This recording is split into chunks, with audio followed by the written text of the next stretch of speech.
चाकूचा धाक दाखवून मोबाईल लांबवणाऱ्या दोघांना चंदनजिरा पोलिसांनी ठोकल्या बेड्या.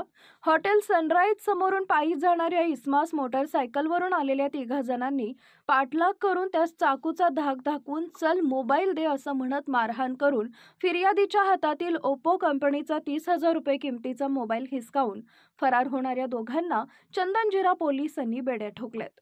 आदित्य सुरेश पाखरे वय वर्ष 20 राहणार चंदनजिरा जालना आणि करण संजय पवार वय वर्ष 21 राहणार लोणी तालुका किनवट जिल्हा नांदेड हल्ली मुक्काम चंदनजिरा जालना असं अटक केलेल्या आरोपीचं नाव आहे. पोलिसांनी त्याच्या ताब्यातून मोबाईलसह 40,000 रुपयांची मोटरसायकल असे एकूण 70,000 रुपयांचा मुद्देमाल जप्त केलाय. सदरची कारवाई पोलीस अधीक्षक अजयकुमार बन्सल, अप्पर पोलीस अधीक्षक आयुष नोपाणी व उपविभागीय पोलीस अधिकारी अनंत कुलकर्णी यांच्या मार्गदर्शनाखाली पोलीस निरीक्षक सम्राट सिंग राजपूत, पोलीस अंमलदार मनसूब वेताळ, प्रशांत देशमुख, रवींद्र देशमुख, कृष्णा तंगे, राजेंद्र पवार, जितेंद्र तागवाले, सागर खैरे यांनी केली आहे.